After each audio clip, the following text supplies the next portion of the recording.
1912 England के बंदरगाह Southampton पार हजारों लोग जमा थे।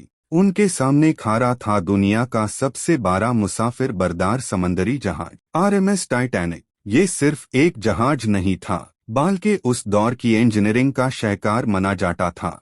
इसका पहला सफर तारीख का हिस्सा बनने वाला था, लेकिन किसी को अंदाजा नहीं था कि सिर्फ 5 दिन बाद यही जहाज समंदर की तह में होगा और हजारों जिंदगियां हमेशा के लिए बदल चुकी होंगी। टाइटैनिक को व्हाइट स्टार लाइन ने तैयार करवाया था और इसकी टेम बेलफास्ट, आयरलैंड के हारलैंड एंड वुल्फ शिपयार्ड में हुई थी। इस जहाज की लंबाई तकरीबन 269 मीटर थी और उस जमाने की जेड तरीन टेक्नोलॉजी इसमें इस्तेमाल की गई थी। इसमें फर्स्ट क्लास के लिए ऐसी सहूलियातें मौजूद थीं जो उस वक्त के बहुत से महलों में भी नहीं मिलती थीं। 10 अप्रैल 1912 को टाइटैनिक ने अपना पहला और आखिरी सफर शुरू किया। इसका मंजिल था न्यूयॉर्क। जहाज पर अमीर ताजिर, आम मुसाफिर और मुख्तलिफ मुल्कों से ताल्लुक रखने हुए लोग सवार थे। किसी के लिए ये ख्वाबों का सफर था और किसी के लिए नई जिंदगी की उम्मीद। लेकिन अटलांटिक ओशन के बर्फीली पानियों में किस्मत इन सब के लिए कुछ और ही लिख चुकी थी। अभी किसी को खबर नहीं थी कि तारीख का सबसे मशहूर समंदरी हादसा सिर्फ चंद दिन दूर था। साउथहैम्पटन से रवान होने के बाद टाइटैनिक ने अपना पहला स्टॉप फ्रांस के शहर चरबर्ग पार किया। यहाँ मेस्ट मुसाफिर जहाज में सवार हुए। इसके बाद टाइटैनिक आयरलैंड के बंदरगाह क्वींसटाउन, जिसे आज कोब कहा जाता है, वहां पहुंचा। यहाँ से भी कई मुसाफिर अपनी नई जिंदगी की उम्मीद लेकर सफर में शामिल हुए। अब टाइटैनिक के सामने सिर्फ एक ही मंजिल थी, न्यूयॉर्क। खुले अटलांटिक ओशन में दाखिल होते ही जहाज अपनी मामूल की रफ्तार से सफर करता रहा। कैप्टन एडवर्ड स्मिथ, जो अपनी रिटायरमेंट से पहले आखिरी मर्तबा किसी जहाज की कमांड कर रहे थे, ब्रिज से हर सूरती हाल पर नजर रखे हुए थे। जहाज पर जिंदगी बिल्कुल मामूल के मुताबिक चल रही थी। फर्स्ट क्लास के मुसाफिर शानदार डाइनिंग हॉल्स में खाना खा रहे थे, कुछ लोग म्यूजिक सुन रहे थे और कुछ डेक पार चलकर समंदर का नजारा कर रहे थे। सेकंड और थर्ड क्लास के मुसाफिर भी अपने अपने अंदाज में इस यादगार सफर से लुत्फ उठा रहे थे। लेकिन इसी दौरान दूसरे जहाजों से टाइटैनिक को कई वायरलेस पैगमात मिलना शुरू हुए। इन पैगमात में आगे के रास्ते में बर्फ और आइसबर्ग्स की मौजूदगी के बारे में खबरदार किया गया था। ये वार्निंग्स मिशन रूम तक पहुंची, लेकिन सफर जारी रहा। अभी तक किसी को अंदाजा नहीं था कि सिर्फ कुछ घंटों बाद इन्हीं बर्फानी पानियों में तारीख का सबसे मशहूर समंदरी हादसा पेश आने वाला था। 14 अप्रैल 1912। अब टाइटैनिक अपने सफर के 5वें दिन में दाखिल हो चुका था। दिन भर मेस्ट आइसबर्ग वार्निंग्स मिलती रही, लेकिन रात होते होते नॉर्थ अटलांटिक का समंदर बिल्कुल पुरसुकून हो गया। हवा ना होने के बराबर थी और समंदर की सतह शीशे की तरह हमवर नजर आ रही थी। ये सूरती हाल आइसबर्ग देखना और भी मुश्किल बना देती थी। रात तकरीबन 11:40 पार लुकआउट्स फ्रेडरिक फ्लीट और रेजिनाल्ड ली ने आगे अंधेरे में एक बहुत बड़ा आइसबर्ग देखा। बेल फौरन 3 मरतबा बजाई गई और ब्रिज को टेलीफोन पर खबर दी गई। फर्स्ट ऑफिसर विलियम मर्डॉक ने फौरन जहाज को मोड़ने और इंजन्स के लिए जरूरी हुक्म दिए, लेकिन फैसला बहुत कम रह गया था। टाइटैनिक आइसबर्ग से भाग तो ना सका, लेकिन सीधा टकराने के बजाय उसका दाहिना हिस्सा आइसबर्ग से रगड़ खा गया। इस टक्कर ने जहाज के नीचे कई कंपार्टमेंट्स को नुकसान पहुंचाया। थोड़ी देर बाद शिप के डिजाइनर थॉमस एंड्रूज ने जहाज का जायजा लिया। उन्होंने हिसाब लगाया कि टाइटैनिक को बचाना मुमकिन नहीं रहा। जितना पानी अंदर आ रहा था, उसे रोकना अब नामुमकिन था।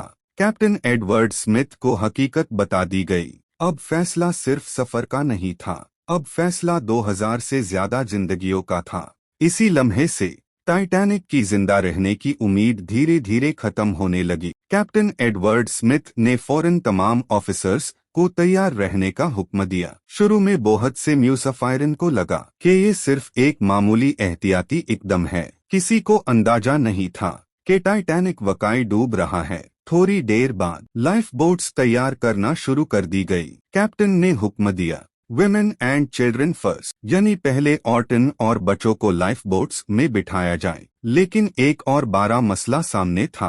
टाइटैनिक पार मौजूद लाइफ बोट्स की तादाद तमाम म्यूसाफायरन और क्रू के लिए काफी नहीं थी।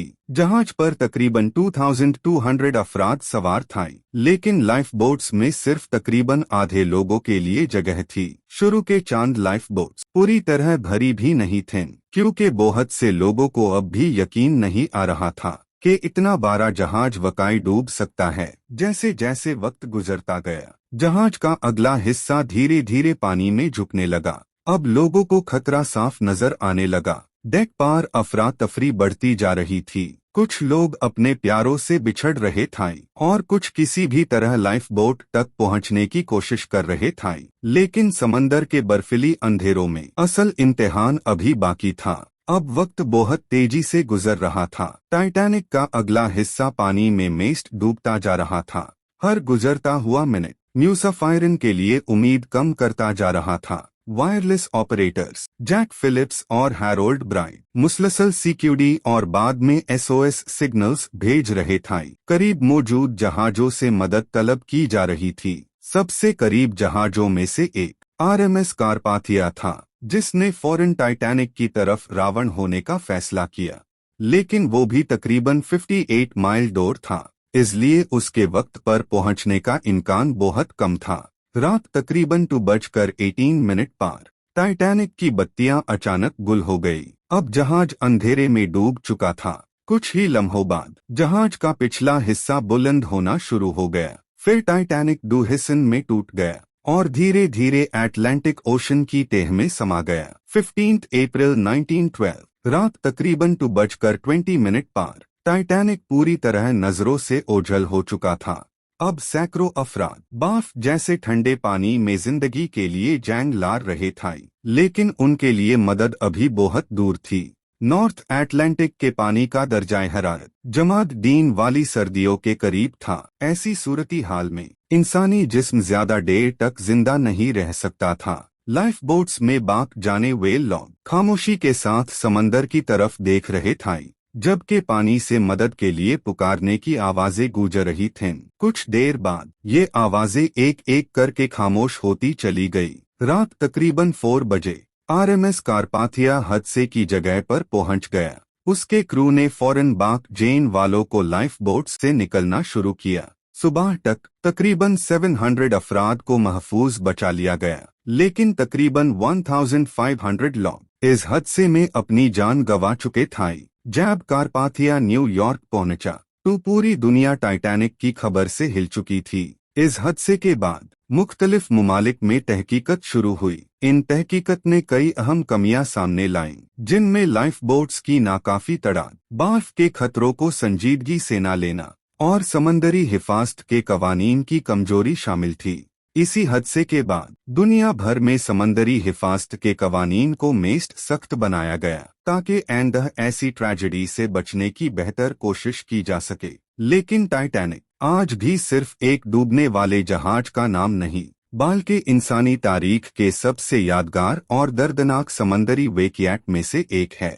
24 घंटे वायरलेस कम्युनिकेशन को लाजमी करार दिया गया और नॉर्थ अटलांटिक में बर्फानी इलाकों की निगरानी के लिए निजाम को मेस्ट बेहतर बनाया गया। 73 साल बाद 1 सितंबर 1985 को अमेरिकन समंदरी मुहक्किक रॉबर्ट बैलार्ड और उनकी टीम ने नॉर्थ अटलांटिक की तह में टाइटैनिक का मलबा दरियाफ्त कर लिया। वो तकरीबन 3800 मीटर की गहराई में पड़ा था। समंदर ने उसे छुपा तो लिया था, लेकिन तारीख उसे कभी भुला ना सकी। आज भी टाइटैनिक की कहानी सिर्फ एक जहाज की कहानी नहीं, बल्कि इंसानी उम्मीद, इंजीनियरिंग और गलतियों से सीखने की कहानी है। 15 अप्रैल 1912 की वो 60 रात हजारों जिंदगियां बादल कर चली गई, लेकिन उनसे मिलने वाले सबक आज भी दुनिया के हर समंदरी सफर का हिस्सा है। एक सदी से ज्यादा वक्त गुजर चुका है, लेकिन टाइटैनिक आज भी तारीख के सबसे मशहूर समंदरी हादसे के तौर पर याद किया जाता है।